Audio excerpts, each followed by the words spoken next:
अस्सलाम वालेकुम। आज हम लोग सॉल्व करने लगे हैं अपनी एक्सरसाइज 6.2, जो कि हम कैसे सॉल्व करेंगे अपने प्रीवियस नॉलेज को यूज़ करके। जो हमने पिछले 2 लेक्चर्स में अपना नॉलेज हासिल किया है, क्या-क्या हम क्विकली इसको रिवाइज़ करेंगे। हमने सीखा वेरिएबल्स क्या होते हैं, द अननोन नंबर्स, उसके बाद कॉन्स्टेंट्स क्या होते हैं, the fixed numbers, coefficients and algebraic expressions क्या होते थे जब हम लोग इन सारी चीज़ों को वेरिएबल्स, कांस्टेंट्स वगैरह को और अपने अलजेब्रिक ऑपरेशंस को यूज़ करके इनका कॉम्बिनेशन बनाकर एक एक्सप्रेशन बनाते थे, उसको हम बोलते हैं अलजेब्रिक एक्सप्रेशन।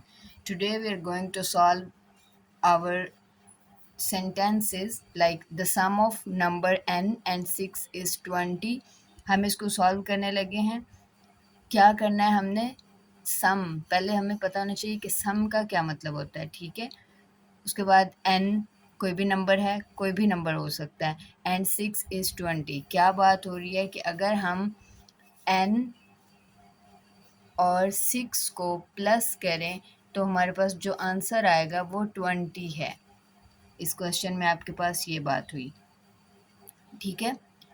तो हमने क्या किया, हमें सेंटेंस गिवन था, सेंटेंस को हमने मैथ्स की सिंबल्स यूज़ करते हुए इस तरह सिम्बोलिकली लिख दिया है। इसी तरह सेम अगला हमारा क्वेश्चन है, the difference of a number n and 27 is 5। Yes, come on, what is the difference? Difference means to say the negative sign, and 27 is 5।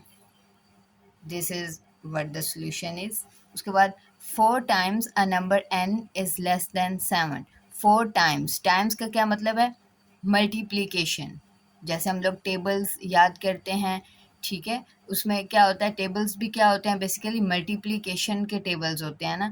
तो 4 टाइम्स अ नंबर n, क्या बात हो रही है यहाँ पे कि कोई नंबर n है, उसे अगर हम 4 से मल्टीप्लाई करवाएं तो वो क्या रहेगा, लेस देन 7। लेस देन 7 का क्या मतलब है, जब हमने मल्टीप्लाई करवाना होता है तो हम इस तरह 7 लिख देते हैं। 4 और n को 7 लिखा तो ये क्या हो रहे हैं, मल्टीप्लाई हो रहे हैं। या हम इस n को इस तरह ब्रैकेट में भी कर सकते हैं। लेस देन 7, ये वाला जो सिंबल है ये लेस देन का सिंबल है और ये 7, ठीक है। इसको हम क्या बोलते हैं, लेस देन। नेक्स्ट हमारे पास क्वेश्चन है, 2 times a number n is more than 25।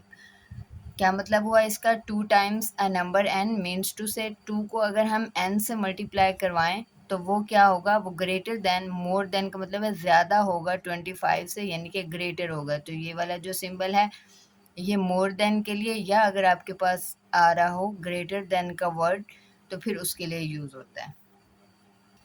Next हमारे पास क्वेश्चन नंबर 2 है, जिसमें क्या बताना है कि कुछ स्टेटमेंट्स गिवन है, हमने चेक करके बताना है कि क्या ये ट्रू स्टेटमेंट्स हैं या फॉल्स हैं। जैसे अगर हमारे पास स्टेटमेंट है, पहली स्टेटमेंट है, क्या है, सम ऑफ 5 एंड 8 इज 20। सबसे पहले हम क्या लिखेंगे, इसको सिम्बलिकली लिखेंगे। सम ऑफ 5 एंड 8 का क्या मतलब है, 5 प्लस 8 इज 20 से क्या मुराद है, इज इक्वल टू 20। तो अब आप लोग ये चेक करेंगे कि 5 और 8 को अगर हम प्लस करें तो क्या वो 20 के इक्वल होता है, बिल्कुल भी नहीं होता, क्योंकि ये तो 13 है और 13 इज़ नेवर इक्वल टू 20। 13 तो कभी भी 20 के इक्वल नहीं होता। तो फिर हमारी ये वाली स्टेटमेंट क्या हो गई जी, false. Yes, this is false. Next one is, product of 3 and 10 is 30। Product क्या होता है, मल्टीप्लीकेशन। 3 एंड 10 को अगर हम मल्टीप्लाई करवाएं, क्वेश्चन में हमसे क्या पूछा गया है कि अगर हम 3 और 10 को मल्टीप्लाई करवाएं तो वो 30 होता है। हमने बताना है क्या ये जो क्वेश्चन है कि ये ठीक बात की गई है या गलत है। 3 मल्टीप्लाई बाय 10, 3 टेन्स आर 30 होता है। Easily we know about this, 30 is equal to 30। Yes, this is true statement. Next, we have 9 plus 19 is equal to 28. We can solve it, 9 plus 19. We can do this like, and this is 28. 28 is equal to 28, which is also a very true statement. Yes. Next हमारे पास है 6+8 - 2 = 0। ये आप लोगों ने पहले पढ़ा हुआ है कि अगर हमारे पास इस तरह की कोई स्टेटमेंट आए और उसके अंदर ब्रैकेट्स हों तो सबसे पहले क्या सॉल्व होती है, ब्रैकेट सॉल्व होती हैं। तो ब्रैकेट के अंदर क्या है, 8 - 2, 8 - 2 का क्या आंसर आएगा, 8 - 2 हमारे पास होता है 6, 6 + 6 = 0। Is it like this? No, this is 12, 12 = 0 होता है, कभी भी नहीं होता, 12 इज नेवर इक्वल टू 0। तो हमारी स्टेटमेंट क्या हो गई है, false. This is a false statement. Next हमारे पास फ्रैक्शंस आ गई हैं और फ्रैक्शंस को प्लस करवाना। फ्रैक्शंस को कैसे प्लस करवाते हैं हम लोग, जब हमारे पास यहाँ पे डिनोमिनेटर में कुछ नहीं होता तो हम यहाँ पे 1 होता है, ठीक है। इसको सॉल्व कैसे करेंगे हम लोग, बिल्कुल एलसीएम लेके, एलसीएम लेना आई होप आपको आता होगा, अगर नहीं आता तो when we will cover that chapter I will briefly describe that for you. Okay, LCM से क्या मुराद होता है कि जब हमारे पास डिनोमिनेटर सेम हो तो फिर हम ऊपर वाले को इजीली प्लस करवा सकते हैं अपने न्यूमरेटर को। तो डिनोमिनेटर सेम बनाना होता है सबसे पहले हमने, तो यहाँ पर हमने क्या किया, 1 को 8 से मल्टीप्लाई करवा लिया। इसी तरह अगर यहाँ पे करवाया तो ऊपर भी यही ऑपरेशन हमने रिपीट करना होता है, ठीक है।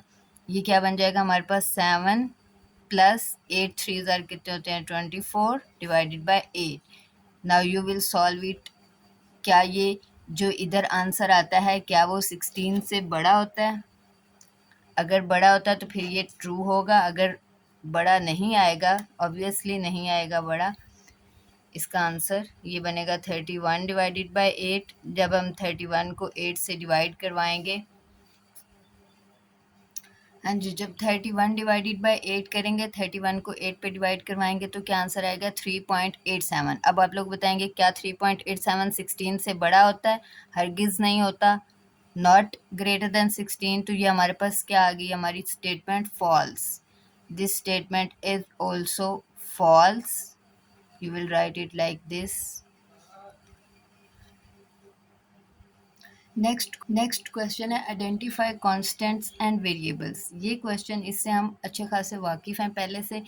अब हमारे पास एक ये जो हमारी इक्वेशन दी हुई है, इसमें हमने बताना है कि कांस्टेंट क्या है और वेरिएबल क्या है। Hurry up, you can write it on your own. आप लोग खुद कॉपी पेंसिल लेके बैठा करें और आप लोग खुद लिख सकते हैं इसको। कांस्टेंट इधर क्या है हमारे पास, ये 9 कांस्टेंट है, ठीक है। और हमारे पास वेरिएबल क्या है, वेरिएबल हमारे पास है n। ओके, ये 0 भी हमारे पास कांस्टेंट है, 0 भी 0 ही रहेगा, ये भी चेंज नहीं होता। उसके बाद कांस्टेंट यहाँ से हमने बताना है, ये 2 कांस्टेंट है। कांस्टेंट क्या होता है, फिक्स्ड वैल्यूज, एंड ये 9 कांस्टेंट है। तो हम लोग इसको कैसे लिखेंगे, कॉमा लगा के, 2 और 9। तो जैसे वेरिएबल क्या है, वेरिएबल हमारे पास है सिर्फ ये p, और वेरिएबल के साथ जो मल्टीप्लाई हो रहा है, ये आप लोग कमेंट्स में बताएंगे कि ये वाला, इसको हम क्या बोलते हैं जो वेरिएबल के साथ मल्टीप्लाई हो रहा होता है। उसके बाद नेक्स्ट क्वेश्चन है 1/3xy। इसमें कांस्टेंट है, no constant, there is no constant in this, तो will write no constant. And variable क्या है, वेरिएबल हमारे पास यहाँ पे दो हैं, x एंड y, दो वेरिएबल्स हैं। इसको हम कैसे लिखेंगे, x एंड y। इधर हमारे पास क्या है कांस्टेंट, ये 4 कांस्टेंट है, and this 9 is constant, we can not change their values, so we can write it like this, 4 and 9। और वेरिएबल क्या है हमारे पास, ये वाला आई वेरिएबल है। यहाँ पे अगेन हमारे पास कांस्टेंट क्या है, 37, ओनली 37। और वेरिएबल क्या है, ये x एंड y, वेरिएबल हमारे पास आ गए x and y। This is the end of this class. Next inshallah we'll discuss about terms of algebraic expression, like terms and unlike terms. That class will going to be interesting, super interesting, so be excited for that.